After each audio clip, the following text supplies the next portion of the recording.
नमस्कार दोस्तों, स्वागत है अपनी YouTube channel top trending GK में। दोस्तों इस वीडियो में देखने वाले हैं आरआरबी एनटीपीसी 11 मार्च 2021 के प्रथम पारी में पूछे गए टोटल 40 एग्जैक्ट टोबूथ जीके के सवाल। सारे सवाल एक्स्ट्रा फैक्ट्स ही देखने वाले हैं। आने वाले किसी भी कम्पिटिटिव एग्जाम्स के लिए काफ़ी इंपॉर्टेंट वीडियो है, तो बने रहेगा वीडियो के एंड तक। पीडीएफ फाइल के लिए डिस्क्रिप्शन बॉक्स में लिंक है, जहाँ से आपको टेलीग्राम चैनल ज्वाइन करना होगा। वहाँ पर इससे पहले जो भी एग्जाम हुए आपको पीडीएफ फाइल मिल जाएगी। और इन सभी कैंडिडेट का बहुत बहुत धन्यवाद जिन्होंने रियल और ऑथेंटिक सवाल वो टेलीग्राम पर सेंड किए हैं। इन 40 में से आपके कितने जीके के सवाल करेक्ट हो पा रहे हैं, वीडियो के एंड में कमेंट जरूर करना। वीडियो कंटिन्यू करें उससे पहले मैं आपको बता दूं, जो भी कैंडिडेट हैं आरआरबी ग्रुप डी हो गई या फिर अन्य किसी भी सेंट्रल या स्टेट गवर्नमेंट एग्जाम की तैयारी कर रहे हैं, तो डेली एक मॉक टेस्ट आपको जरूर लगाना है। यहाँ से एक तो आपका कॉन्फिडेंस बढ़ेगा और एग्जाम में सही टाइम मैनेजमेंट के कारण आप कम समय में ज़्यादा सवाल अटेम्प्ट करने में सक्षम हो पाओगे। तो प्रैक्टिस बहुत ज़्यादा जरूरी होती है। प्रैक्टिस के लिए टेक्स्ट बुक आपके लिए एक बेहतरीन ऑफर ये लेकर आ रहा है। आप किसी भी एग्जाम की तैयारी कर रहे हो, 1 वर्ष की वैलिडिटी में अनलिमिटेड मॉक टेस्ट लगा सकते हो। इसमें भी यदि आप TT GK coupon code apply करोगे तो आपको एक्स्ट्रा 30 रुपये का और डिस्काउंट मिल जाएगा। यहाँ पर जितने भी central government, SSC, banking, railway और जितने भी स्टेट गवर्नमेंट एग्जाम होते हैं, आप किसी भी राज्य के एग्जाम की तैयारी कर रहे हो, सारे एग्जाम्स के मॉक टेस्ट अवेलेबल हैं। 1 वर्ष की वैलिडिटी के साथ सभी मॉक टेस्ट आप एक ही पास के अंतर्गत लगा सकते हो। तो इस अपॉर्चुनिटी का लाभ उठाने के लिए डिस्क्रिप्शन बॉक्स में लिंक है, वहां से आप ज्वाइन कर सकते हो। इस कूपन कोड से आपको एक्स्ट्रा डिस्काउंट भी मिल जाएगा। तो चलिए कंटिन्यू करते हैं।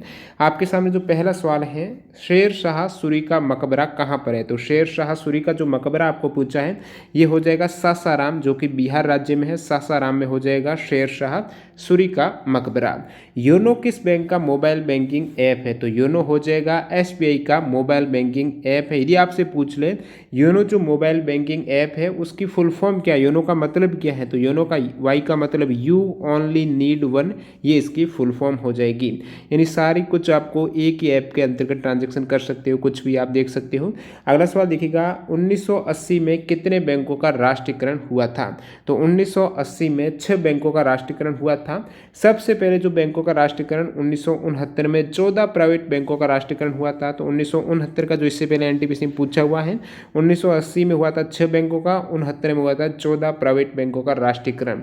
एक वेरी वेरी इंपॉर्टेंट फैक्ट ये है, जो भी शेड्यूल्ड बैंक है, कमर्शियल बैंक है, वो आरबीआई की कौन सी अनुसूची में वर्णित है? तो ये सभी बैंक शेड्यूल्ड बैंक हैं, ये आरबीआई की सेकेंड शेड्यूल्स हैं, जो reserve bank of India act 1934 की सेकेंड शेड्यूल के अंतर्गत आती हैं। एसएससी में पूछा हुआ सवाल है।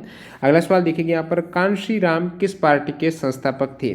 तो कांशी राम की बात करें तो ये बहुजन समाज पार्टी जो 1984 में उन्होंने स्थापित की थी, तो बहुजन समाज पार्टी के संस्थापक जो आपको पूछा था, कांशी राम किस पार्टी के संस्थापक थे। अगला सवाल, वर्ल्ड हैप्पीनेस रिपोर्ट 2020 जो खुशहाली सूचकांक 2020 में प्रथम रैंक किस देश की रही है? तो खुशहाली सूचकांक 2020 में फर्स्ट रैंक रही है फिनलैंड की। किस देश की? फिनलैंड प्रथम स्थान पर है। भारत की बात करें तो भारत का 144वीं रैंक है आउट ऑफ 156 देशों में से। और एनटीपीसी में जो वर्ल्ड हैप्पीनेस रिपोर्ट का एक सवाल पूछा हुआ, वो ये पूछा था ये जारी कौन करता है? तो यूनाइटेड नेशन से, संयुक्त राष्ट्र के द्वारा वर्ल्ड हैप्पीनेस रिपोर्ट जारी की जाती है। पूछा हुआ सवाल है, जरूर याद करना। एनडीसी की फुल फॉर्म पूछी है तो राष्ट्रीय विकास परिषद, यानी नेशनल डेवलपमेंट काउंसिल, एनडीसी की फुल फॉर्म हो जाएगी। अगला सवाल देखिएगा, ग्राम पंचायत के विकास हेतु 7 स्टार ग्राम पंचायत रेनबो कहाँ से शुरुआत की गई है? तो ये 7 स्टार ग्राम पंचायत इंद्रधनुष जो योजना है रेनबो, तो इस प्रकार से एग्जैक्ट सवाल था। इसकी शुरुआत हरियाणा से की गई है। 26 जनवरी 2018 को 7 स्टार ग्राम पंचायत रेनबो की शुरुआत की गई है। प्रथम जो टॉप पर रहा है वो अंबाला रहा है ग्राम पंचायत। नेक्स्ट में देखिएगा, नेशनल हाईवे फर्स्ट कहाँ से कहाँ तक है? तो ये ओल्ड का आपको पूछा है। जो ओल्ड नंबरिंग में नेशनल हाईवे फर्स्ट है वो न्यू दिल्ली से लेकर अटारी, जो पंजाब में अटारी है, तो न्यू दिल्ली से अटारी तक है, 456 किलोमीटर की डिस्टेंस है। अभी वर्तमान में जो नेशनल हाईवे फर्स्ट जो न्यू वाला है वो कहाँ से कहाँ तक है? तो ये आपके केंद्र शासित प्रदेश जम्मू कश्मीर और लद्दाख के मध्य है, 534 किलोमीटर डिस्टेंस है इसकी। 2021 में आध्यात्मिक आध्यात्मिकता के क्षेत्र में पद्म भूषण किसे मिला है? तो आध्यात्मिकता के क्षेत्र में 2021 में पद्म भूषण किसे मिला, न कि पद्म विभूषण। बहुत से कैंडिडेट हैं पद्म विभूषण किया होगा, क्योंकि आध्यात्मिकता के क्षेत्र में दोनों ही अवार्ड दिए गए हैं अब की बार। तो 2021 में कल्बे सादिक को मरणोपरांत हैं वो आध्यात्मिकता के क्षेत्र में पद्म भूषण अवार्ड मिला, जो कि उत्तर प्रदेश में है। और बात करूं, पद्म भूषण तो हो गया, पद्म विभूषण है ये भी देख लेते हैं 2021 में जो अवार्ड दिया गया है आध्यात्म के क्षेत्र में। तो मौलाना वहीउद्दीन खान ये भी ऑप्शन में था, तो कंफ्यूज हुएंगे स्टूडेंट। तो ये पद्म विभूषण मिला है आध्यात्मिकता के क्षेत्र में मौलाना वहीउद्दीन खान को। आपको पद्म भूषण पूछा था, जो कि आपका सही आंसर हो जाएगा यहाँ पर कल्बे सादिक को मिला है, उत्तर प्रदेश से हैं। और पद्म भूषण 2021 की बात करें तो किनको किस क्षेत्र में दिया गया है जरूर देख लेना आने वाले सेट के लिए। चंद्रशेखर कंबारा को साहित्य और शिक्षा के क्षेत्र में, नरपेंद्र मिश्र को सिविल सर्विस के क्षेत्र में दिया गया है, रामविलास पासवान को दिया गया है, कृष्णन नायर, शांता कुमारी चित्रा को, तरुण गोगोई को दिया गया है। जन सेवा में कौन से क्षेत्र में दिया गया है ये जरूर रिलेट करके पूछा जा रहा है।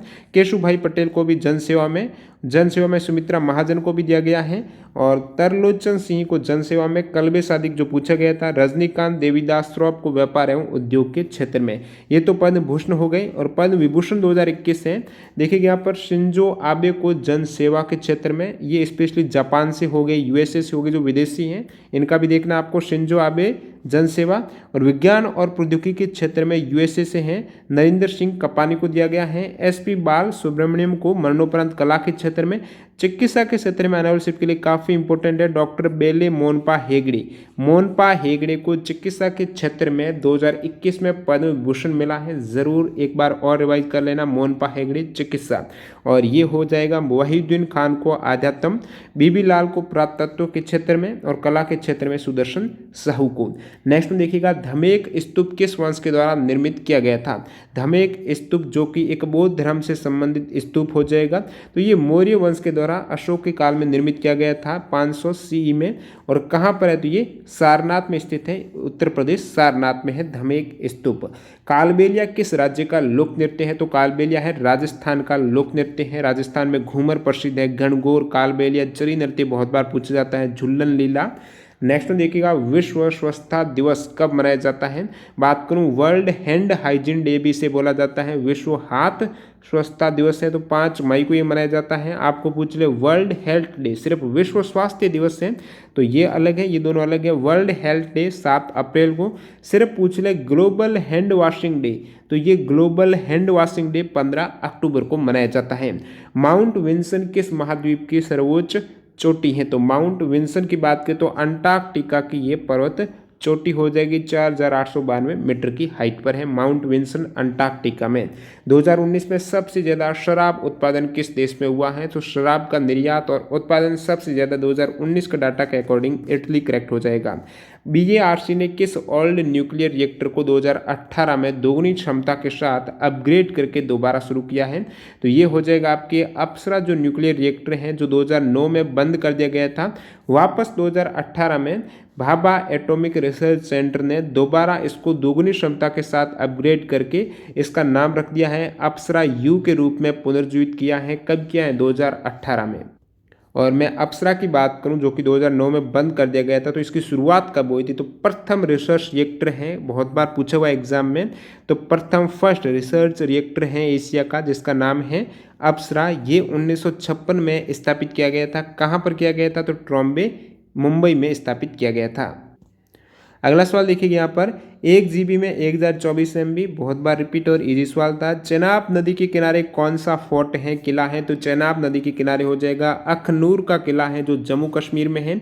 अखनूर का किला जम्मू कश्मीर में चेनाब नदी के किनारे है। निर्माण किसने कराया है? तो 1762 में इसका निर्माण कार्य शुरू कराया था राजा तेग सिंह ने, और 1802 में पूर्ण किया था निर्माण उनके उत्तराधिकारी राजा आलम सिंह ने। तो अखनूर किला चेनाब नदी के किनारे हैं।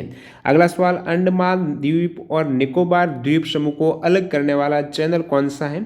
तो जितने भी जल संधि है चैनल है उसका डिटेल्ड वीडियो आने वाला 1-2 दिन में कंटेंट तैयार हो चुका है, तो जरूर चैनल के साथ जुड़े रहना, बेल आइकन क्लिक कर देना। तो 10 डिग्री चैनल है, अंडमान द्वीप और निकोबार द्वीप समूह को अलग करने वाला चैनल है 10 डिग्री चैनल है। ये छोटे अंडमान द्वीप को कार निकोबार द्वीप से अलग करने वाला जल संधि हो जाएगी। मैं आपको बता देता हूँ मैप के माध्यम से।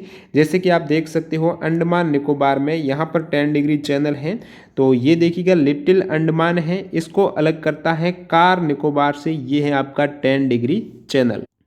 तो इस प्रकार 8 डिग्री, 9 डिग्री, 10 डिग्री, 8 डिग्री इस साइड है, फिर 9 डिग्री है, फिर ये 10 डिग्री, इस प्रकार आप याद रखना है 8, 9, 10। तो 8 डिग्री है तो इधर कौन सा हो जाएगा आपके सबसे नीचे मालदीव है, तो मैं आपको बता दूं 8 डिग्री है, ये मालदीव आइलैंड और मिनिकॉय से अलग करता है। तो 8 डिग्री यहाँ पर है कुछ मालदीव और मिनिकॉय है। फिर 9 डिग्री इस साइड में आपके हो जाएगा जो लक्षद्वीप में मिनिकॉय और कावारती को अलग करता है। तो 9 डिग्री चैनल है, मिनिकॉय और कावारती को अलग करता है, या फिर मिनिकॉय से कल्पेनी और सुहेल पार को अलग करता है, ये भी आ सकता है। मिनिकॉय से लेकाडीव द्वीप समूह को अलग करता है, तीनों ही केस में 9 डिग्री चैनल है। अगला सवाल देखिए यहाँ पर, भारत में सिविल सेवा का जनक किसे कहा जाता है? तो सिविल सेवा का जनक, इजी सवाल था, लॉर्ड कॉर्नवालिस करेक्ट आंसर हो जाएगा। Father of Indian civil services हैं, इनके द्वारा सिविल सेवा में सुधार और आधुनिकीकरण किया गया था। और नेक्स्ट सवाल की ओर बढ़ते हैं। यहाँ पर पूछा गया है कोयले की कौन सी किस्म कार्बन और नमी के लिहाज से सर्वोत्तम है? तो सबसे उच्च गुणवत्ता वाली कोयले की जो किस्म है वो एंथ्रेसाइट हो जाएगी। यहाँ पर बात करूँ कार्बन के अकॉर्डिंग कोयले की टोटल 4 किस्म हैं। सबसे घटिया किस्म का कोयला है पीट हो जाएगा, उसके बाद लिग्नाइट, फिर बिटुमनी, एंथ्रेसाइट है। तो पीली बीए आप याद कर सकते हो, पीली बीए, तो पीट, उसके बाद लिग्नाइट, बीए यानी बिटुमनी, फिर एंथ्रासाइट है।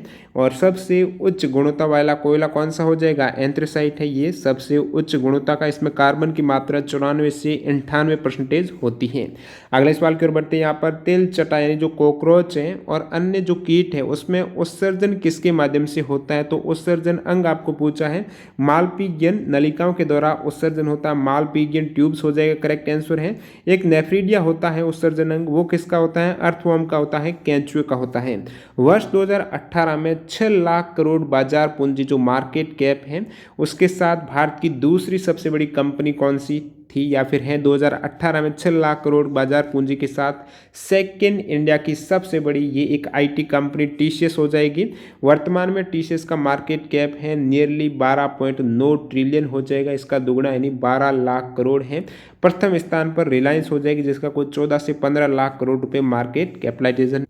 तो ये आपको मार्केट कैपिटलाइजेशन के अकॉर्डिंग पूछा हुआ है। सेकेंड सबसे बड़ी कंपनी 6 लाख करोड़ 2018 में टीसीएस।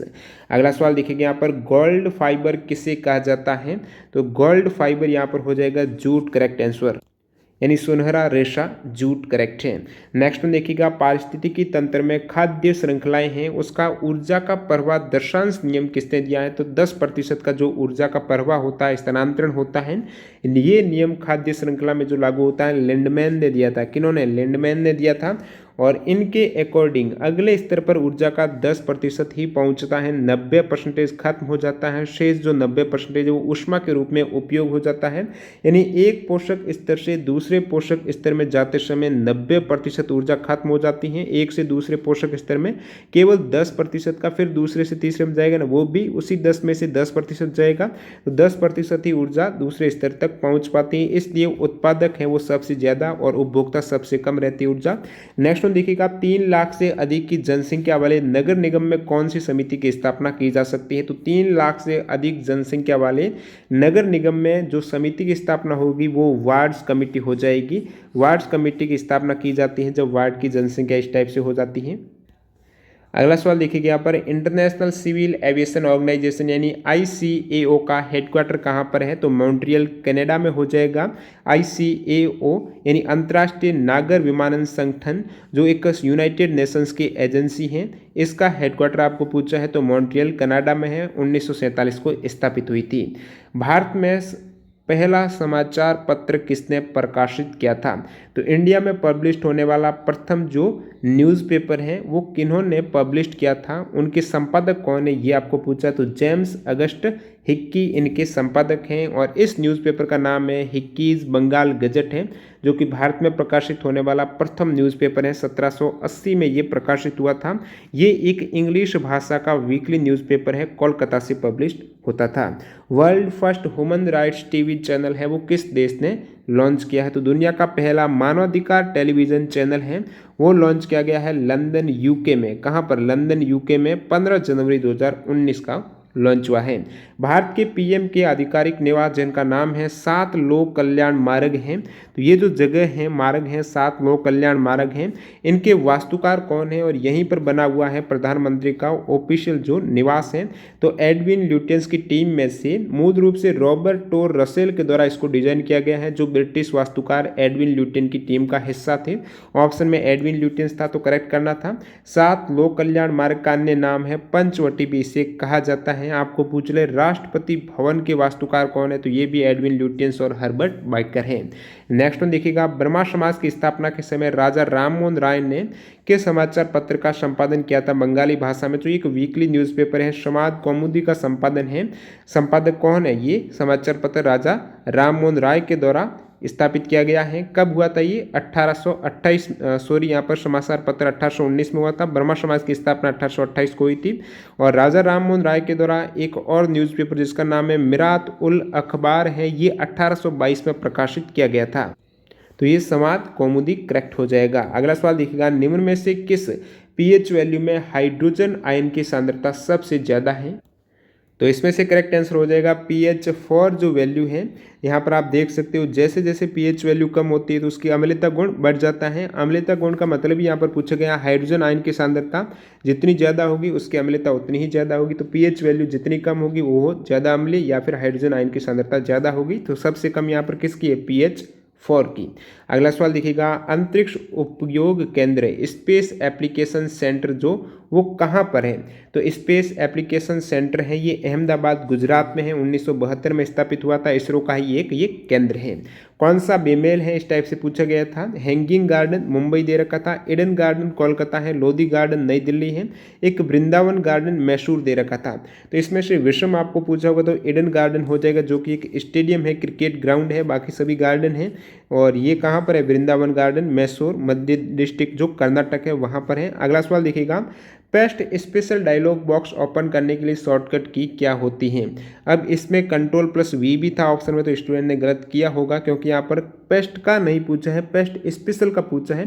पेस्ट और पेस्ट स्पेशल में क्या फ़र्क होता है मैं आपको बता दूं। जैसे कि जो भी आप डेटा कॉपी करते हो, जैसे कि आपने ये डेटा पूरा कॉपी कर दिया है, इसको आप सेम डाटा को पेस्ट करना चाहते हो सेम फॉर्मेट, तो आप क्या करेंगे, कंट्रोल के साथ V प्रेस करेंगे तो ये डाटा पेस्ट हो जाएगा एज इट इज़।